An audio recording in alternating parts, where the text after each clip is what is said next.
welcome to this event. The theme of our event today is understanding and managing behaviors in neurodivergent children. Thank you very much for honoring this invitation, and thank you for joining so early. Can I go through the meeting rules to enable us to have a smooth meeting today? Let's take a minute to go through the meeting rules, please. For documentation purposes, please, this meeting will be recorded. All right, my name is Consilia Njoku. I'll be your host for today. I'm the trustee of Consilia and Kelechi Njoku Foundation, which is a foundation I co-founded with my husband to render humanitarian services to the autism community in Nigeria, following the experiences we have had with our huge autistic children, even though we know we still have a long way to go in this journey. This is the second event we're having under this my platform, and it promises to be very enlightening. As most of us may have known, I'm a sexual engineer by profession, well, of my profession. Then presently I'm a home speech and occupational therapy coach. I teach and guide parents how to make their home the right and conducive environment, happy environment for the children. I have two autistic children who are 8 and 3 years old. After taking charge of my first son's therapy at about 5.5 years old, and seeing how much progress I could make working with my kids, I decided to get more grounded in these therapies by taking related courses. I have a diploma in occupational therapy and professional child psychology. Currently, I'm also taking a diploma course in understanding autism at the University of Kent, Caesar Center, UK.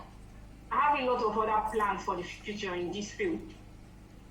However, because of the too much pressure involved in caring for my kids at this moment, I'm taking it slow, one step at a time. Before we proceed, I would like to express my sincere gratitude to everyone here who has made out time out of your busy schedules to attend this event. I thank especially Dr. John Uzazi and Ms. Joy Okoduti for honoring this invitation, who are our speakers.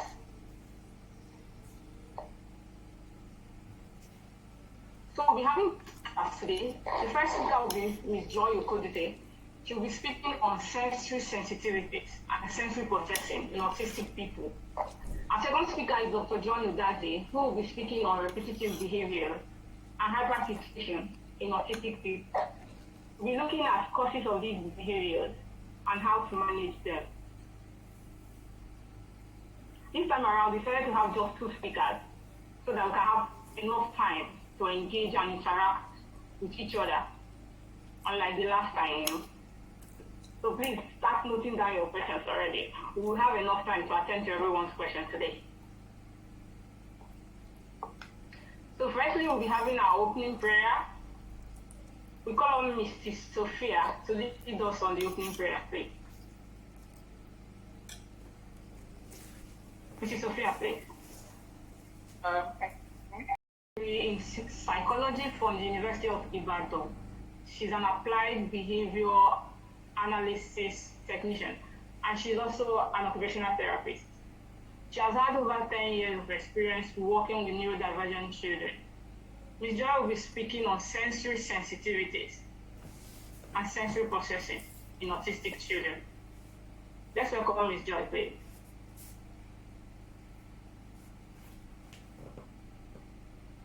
Hello, good evening, everyone. So Ms. Joy, good evening. Are you? No, you should share my slide from your end. Okay. All right, you can please continue greeting. All right, thank you so much for the opportunity to come speak to our mommies and daddies. She has already introduced me, so I've been on this journey for quite a while, and I've come across different children with different sensory needs and challenges. And today we'll be looking at sensory processing in children with autism, standard sensory sensitivities, and management at home. So, by the way, I'm the founder of Kongwe Children Development Foundation, and last week was our annual training. All right, can you share the screen, please? I'm sharing now. Can you see? Okay, yeah. I'm sharing. Can you see? Yes. Next slide, please. Okay. All right, what is sensory processing? So it's basically the way the nervous system receives and organizes information that we receive from the environment. So information that we receive from the environment through the eyes, through our ears, our nose, through our sense of taste. So these are it's just basically what we call five senses. But in digging deeper, they are actually eight senses. We have the vestibular part of it that has to do with balancing and coordination. We have proprioceptive sense also that, shows the awareness of body parts in space. Like, for example, when you close your eyes, you actually can use your hands to locate where your eyes are. You can use your hands to locate where your nose and your legs, different parts of your body. And we have the interoception, which means it's talking about the ability to be aware of internal function. Like when you're hungry, you have this discomfort within you that, oh, I'm hungry, I need to eat. Or when a child is stressed, oh, I need to use the toilet. Or if there's something not just right within the body system, you are able to tell. These are different ways that we receive information from the environment. What you see with your eyes, what you hear with your ears, what you smell, what you taste, and how you maintain your body. Can you hear me, please? Yes, I can. Oh, okay. All right. So these are the basic sensory, the organs that we have in the body, and they play a lot of function. Without these senses, I'm not sure we can actually function as a human being. If there is something wrong with the eyes, definitely, there is visual impairment, and this in a way still affects certain aspects of activities of daily living and all that. So any part that is affected in a way still affects our daily function. Next slide, please. Yeah. All right, the sensory processing in autism. So it's in two parts actually. So children with autism, they can experience their sensory input in different ways. It can be hypersensitive, which means that the children they will tend to avoid certain senses stimulation, or they are under responsive, which means they will now tend to crave more for this sensory. Sometimes for children that are very oversensitive, especially to sounds, the auditory part of it, you see them getting overwhelmed with noise, getting overwhelmed with loud crowds, and especially those with visuals too. They tend to avoid crowded places. Light is so discomforting to them, and also textures as well. So because of these hypersensitivities, children tend to avoid those kind of things that will trigger overstimulation of these senses that are involved. For children that are under responsive, that is the hypersensitivities, these children tend to seek more of these activities. Like a child who has under responsive to visual input, that's when you see a child who is constantly looking for bright lights, you see a child who is constantly singing with the light. They will turn it on and then they are staring at it for hours and you are like, what is happening? They're trying to get a feel of it. For a child who is under responsive to, I'm still on that slide. Yes, for a child who is still, go back please. Yes, for a child who is under responsive to olfactory, like, no. They may be in a dangerous environment that is having some toxins, in the environment. They may not smell anything. be very harmful. For children, you see that some children who are hypersensitive to the sense of smell, little odor sets them up, and then you are one with this for what is happening. So some children who are very sensitive in different parts of their sense organs, it can be so disturbing. And mind you, a child can be oversensitive with their sight, sense of sight, and the other responsible with their sense of touch. As you can have children having hypersensitivity and hyposensitivity. Some can be very hypersensitive to touch. While this same child is putting everything into their mouth, which is the taste aspect of it. You can see a child who is under-responsive to sense of sight, and this same child is crashing on everything that they see, which is not the tactile aspect of it. So children can come in both they can be under-responsive in certain parts of the senses, while hyper-responsive to other parts of the senses. So we need to understand this aspect so that you are able to identify which ones is my child suffering from, which one are my children's triggers. You're able to identify them and manage them. You know that noise is a trigger for my child. So definitely that child, you need to make sure you don't play loud music in your home environment. You ensure that the place is conducive and peaceful. For a child who is seeking for tactile stimulation, you need to ensure that your furniture at home are soft, so that when they want to crash on it, they are not injured, or the home environmental gadgets are not a threat to their own safety. Next, please.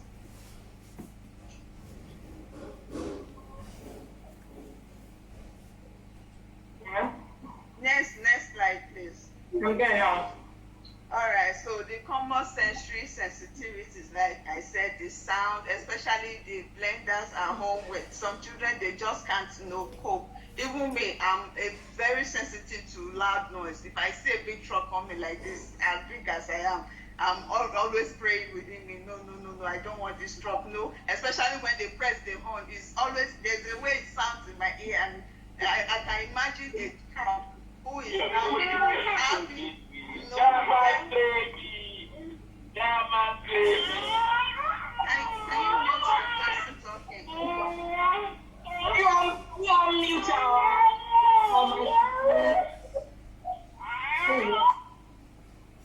Alright, thank you. Okay, for our children who are now very sensitive, another part is the touch. That's the tactile aspect of it. For child habitat is really under-responsive, who is now tend to seek for this sensory input, or hyper-responsive. For a child who is hyper-responsive, that is sensitive, you are looking at the clothing tags. They are struggling with haircuts. They are struggling with people touching them. They just try as much as possible to avoid things that will stimulate them further. Why they are under-responsive? They pray for those touch, only different textures. They want to crash on things and all that. And for those that they are visually under-responsive, they crave for bright light, a lot of noise. They like things being in their space. But for children that are very sensitive, we need to take it into consideration that light may bother them, close texture may bother them, like enclosed space may bother them.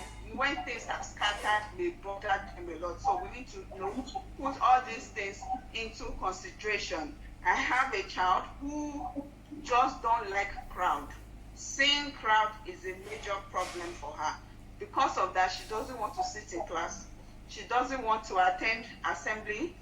She doesn't want to learn where there are more than 5 children. So she always wants to, she will be saying, one-on-one session, so she prefers to learn on one-on-one level. And we want to get her to be able to tolerate the level of noise and be able to accommodate the amount of people she's, being exposed to, because she needs to And in the long run, she needs to still meet with people. She needs to interact with other people. So it's a gradual process that we're trying to desensitize her to actually learning to sit and learn with her peers. And again, a lot of noise. Then there's this headphones she will wear all through during school hours. So these are a lot of sensory inputs that this disorganizes her. So we need to take note of which one is my son suffering from, which one is my son's trigger, so that we begin to need those things. The more a behavior, there's a trigger to a behavior, the more that behavior is going to increase. But once we are able to identify the triggers and we try as much as possible to, cut them out and avoid them, you see that the inappropriate behavior, the restlessness you're seeing at home will tend to reduce because there are no triggers to behavior. There is no behavior that happens from the blue. Something is causing it. So we need to identify these sensory triggers for children in our home environment. Another thing is the taste and smell. Some children, the scent of food can just put them off. I have a child now who just doesn't want to eat any food apart from cereals. It has to be cereal, it has to be a certain temperature, and he must take it with a bottle that has sugar. Now we're trying to get that child to eat with a spoon. Same temperature. We are trying to get him to eat at least a spoon and eat it from the bowl. This child has refused. It has to be that bottle, same temperature, same straw, and that's how he wants to take the cereal in a particular way. He likes the milk, he likes the warmness of just the way it tastes from the bottle. That is how he wants it, and that can be a major problem. So we need to look at the taste of the food that we are giving our children. Do they like it? Does certain food texture set them off? Does certain food colors set them off? We need to begin to identify this kind of sensory triggers. And again, the use of perfume around them. You need to observe your children in the home environment. If I use my spray, does this set my child up? Is there a reaction? Do I get a reaction from it? So we need to pay attention to these things. Movement is either they are avoiding swing or spinning or constantly seeking motion. This has to do with the movement aspect of the sensory input. If they are under-responsive, definitely there's going to be an increased seeking of movement for these children. Next, please.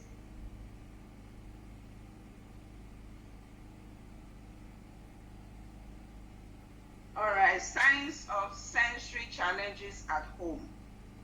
Because of sensory issues that children experience, definitely this tends to create more behavioral issues at home. Meltdown in a noisy or crowded environment is something that can happen for children who are sensory sensitive. Avoiding certain textures are part of the issues. You see children brushing their teeth in the morning is a big problem. Eating certain food textures is a big problem. I have a child who always like to eat crunchy food like granola, dried one, chips, dried one, anything cooked food. This child does not want to do it. Chips, all the dry, that's what he wants to eat.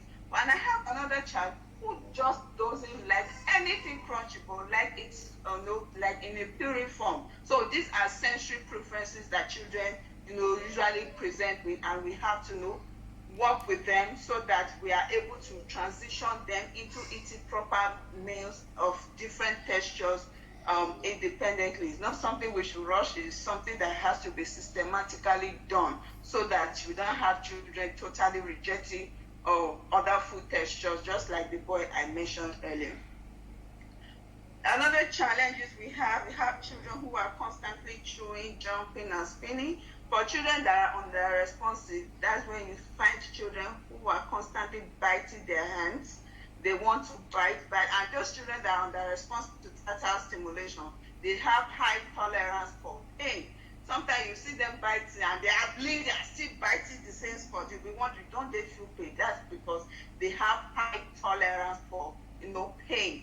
And another thing you see them doing, see children constantly putting in the mouth. These are sensory, trigger, stimulate that children, do engage in. And we have difficulties with transition or self-regulate. These are a lot of sensory issues that children, go through on a daily basis, especially eating difficulties. Like I mentioned, it could be that they are avoiding certain food textures, prefer crunchy food, and you have children avoid crunchy food and they prefer puree form of meals. They disrupt pathways on the responsive that now tend to crave for sensory stimulation. That child, by 11 p.m., the child is still jumping. Even when they are tired, they are still jumping. That's because the sleep will not just fall on them, except they are now totally exhausted. So that's why in the home environment, when you have children who struggle to sleep, it's not something you can manage alone. Get your pediatricians involved and work around the diet, work with a nutritionist that will also work around their diet, and have a lot of sensory activities at home that can play calming effect, so that when it's time for bed, you don't have to stay till 12 a.m. before a child can fall to sleep. Another impact on daily activity is trouble in school.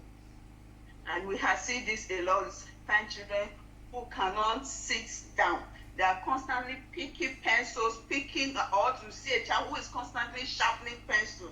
They can pick one child can pick a pencil and finish it one day, just sharpening it, because the noise that is coming from the sharpener, the child loves it. Then the child will put it close to his ear and be sharpening. Those are sensory stimulations that the child is getting from that kind of behavior, and this in turn affects his ability to sit still in class, because you're constantly moving and looking for something to pick, to sharpen.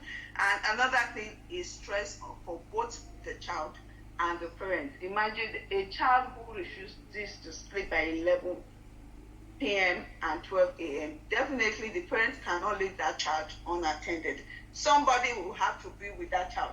Even if the parent have a nanny that stays with the child, definitely the parent cannot even sleep at peace 100%, knowing fully well that the child has refused to sleep. Another, the next slide is the management strategies at home. First of all, you need to create predictable routines. If your child can read, fine, you write them down in strips and have a Velcro stick close in their room, and have them know after brushing their teeth, this is next, just to help them transition into preparing for school, going to school, and when they are back, they are continuing this schedule at home. And at school, they are also having a schedule that guides their daily activities. In that way, there is less anxiety. What am I doing next? And mind you, when a child does not know what comes next, this makes them to engage in inappropriate behavior. You engage them in the task, they don't even know, where am I going to finish this thing? And that thought alone, it disorganizes them. You can have a child, I have a child of 8 years old. Once the homework is available and he opens the page, because there is a page and he's seeing a lot of write-up on it, the next, this is too much. Meanwhile, the teacher would have indicated, okay, start and stop after the first paragraph, but because the child is only seeing the whole page, this child does not want to start at all. So that is why schedule is very important. You write it out and you now make the child go through. Once anyone is done, you remove it from the schedule, put it back. In that way, it motivates the child to want to do the next, so that they can quickly finish what they have to do. That is why you need to have a daily schedule in your home environment. Number 2, you have to modify your environment. Create a quiet corner for sensory space. You can have soft materials at home that help to regulate sensory input. For children that are very hyperactive, you can have soft balls in your house, something they can hold and constantly hold and squeeze. You can have different equipment at home. We'll be showing all that in our next slide. So you have to use noise cancelling headphones. You buy them. There's something like this, and once they wear it, it shuts down the noise in their environment. Especially we use this a lot in the school environment. And also, if the lights are something that are disturbing, you reduce it. If the room is no put together and the room is looking scattered and you know it's a trigger for your son, ensure the room is arranged at all times. Okay, next slide, please.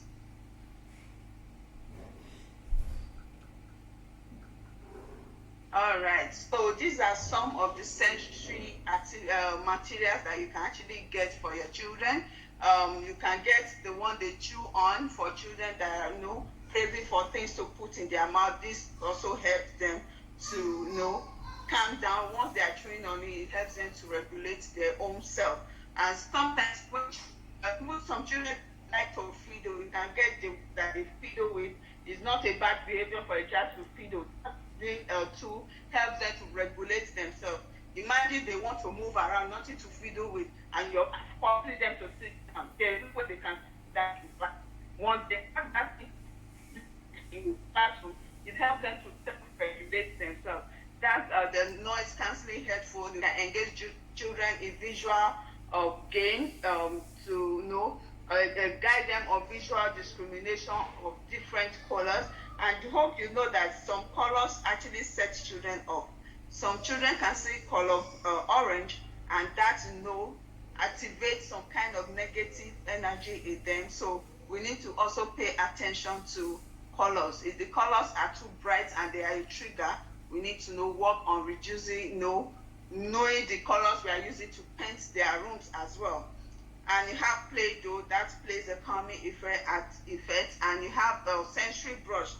And now, for children that are hypersensitive, engaging them in body brush will not be a good idea. It's like you're inflicting pain on top pain for them. So already they are very sensitive to touch. So brushing them will be like adding more to their problem. So brushing is usually recommended for children that are under-responsive. The children that are very restless, that crashes on things that are always on the go. So the brushing helps in calming them down. And another activity you can also engage them on is bicycle. You start with tricycle. For children who love to move around, they're always on the go. Instead of just engaging in behavior that are not productive, you can as well channel that behavior in learning a skill, which is the bicycle riding. Start with a tricycle, and from there you transition gradually into riding a bicycle. You can use pens, engage them in different pens. There are children that are very sensitive. They don't want anything to do with liquid pens. So you need to understand which one works for your child, which one doesn't. And sound play is another area that that is very good for children who are under-responsive to sensory issues. Next, please. All right. So you can also work with an occupational therapist. You can include activities that provide calming effects, like body massager. Body massager, like this dolphin. It's for massaging the body. It plays a calming effect. Now, is it all children you can use body massager for? No, it's not all children.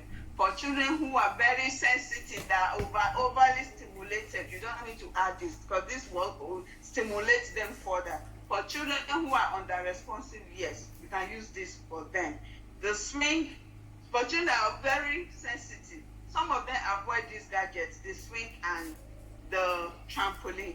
For children that craze for them, that's the ones you see them jumping so high, pushing themselves so high, and it's always very scary.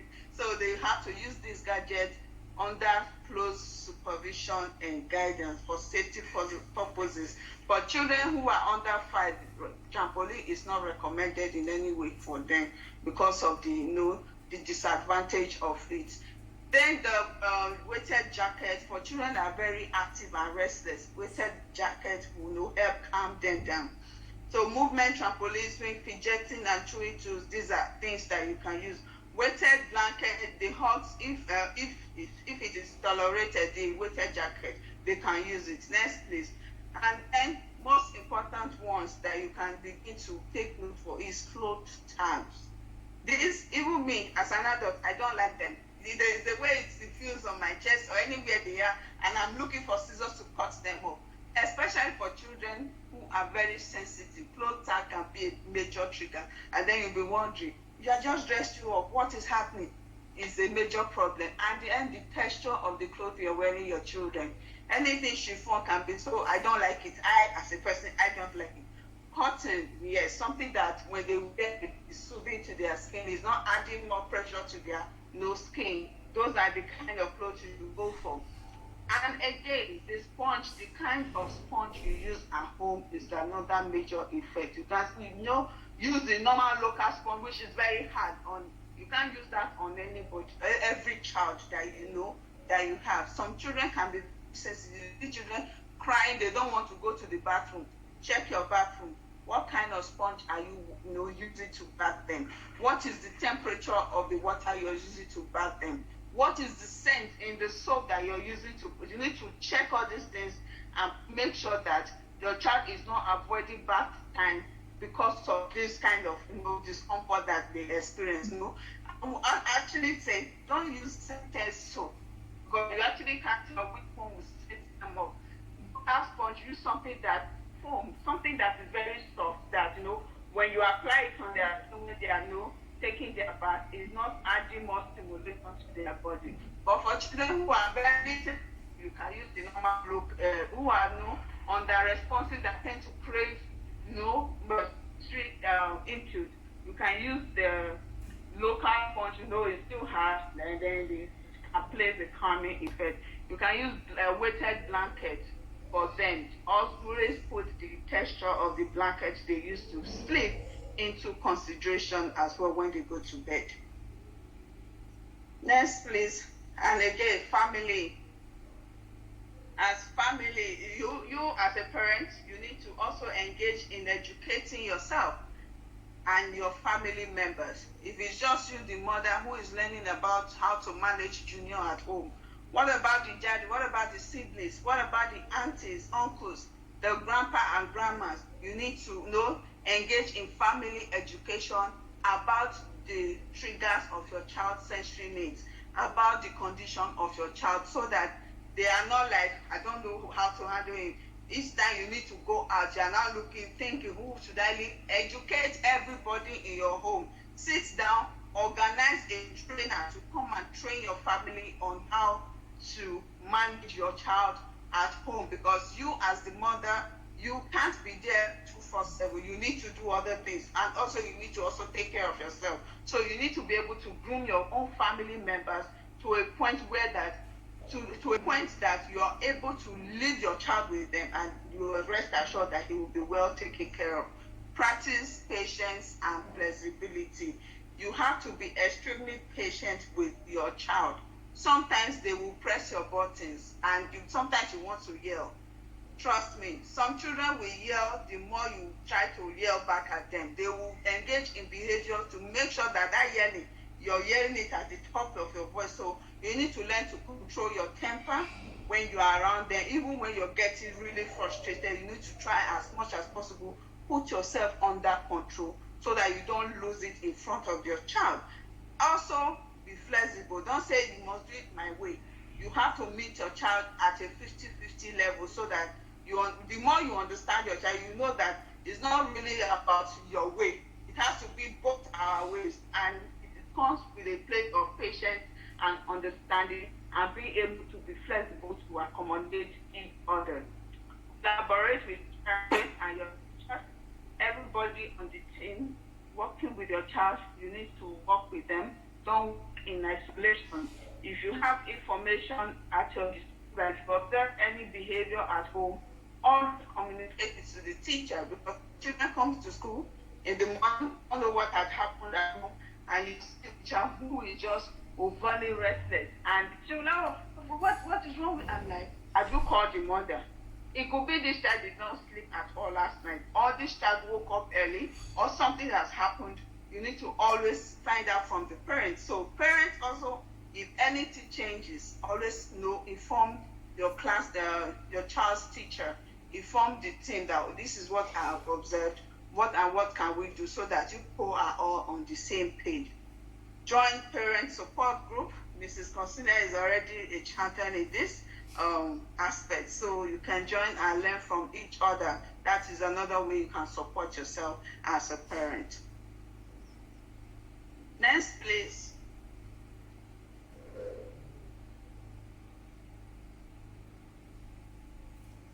Okay, when to seek professional help. So you need to seek occupational therapist if your child's sensory needs are on the extreme. Everything is like is the discomfort thing for your child. You know that it's not something you can sit at home and just manage by yourself. Seek for professional help. If your child is refusing to eat at all, is refusing to engage in haircut, is refusing to cut their nails, or anything that has to do with their grooming and self-care, if it's becoming a major challenge, please involve a professional. Speech and language therapist, if your child, is not improving in terms of speech, in terms of language, in terms of communication, work with a professional in that regard so that they can also tell you what you should do. You should be doing at home so that you can facilitate. It is very possible a child can be at home and everything that child needs is at the disposal of that child. So there is no opportunity for the child to even want to request for anything. And if things are done, and if things are in that structure at home, there is no way that child will communicate, because if before I cough, things are at my disposal. Before I say anything, I'm getting what I need. So you need to make sure that you are able to provide things from your child. Let the child come to you to ask for them, without creating opportunity for conversation. Also, limit the child's screen time. Limit your child's screen time. Structure your child's screen time. I said that 3 times. I know why I'm saying it. Please. I know it's very easy to put them in front of TV, in front of the phone and the iPad and all that. Trust me, that thing is damaging our children's brain. Even typical children in the regular school environment. You see normal children now acting like cartoons. They are now talking like different cartoon characters. These things are damaging our children's brain. I can't overemphasize this enough. Please, regulate. I'm not saying your children should not watch educational videos. Regulate it. I have a 3-year-old child who is reading way higher words, pronouncing higher words than his own age. But this same child does not communicate with his peers in the classroom. The child will string alphabet puzzle and spell a very long word. And now the child's speech is affected because the child cannot pronounce it. But you are pronouncing the word to the child. The child knows that, okay, that is how to pronounce it. In his head, he can pronounce it. But this child cannot pronounce it appropriately. And this child is socially withdrawn. But when it comes to screen time, you see this child very active and saying the things they are saying. Please let's structure our child's screen time to help them develop appropriate social skills and language development. Pediatrician, see your child's pediatrician for overall health management. Children can be having autism and still be having comorbidity in other aspects. So work with your pediatrician. Your key takeaways are sensory processing challenges are common in autism. Children may be over or under-responsive to sensory input.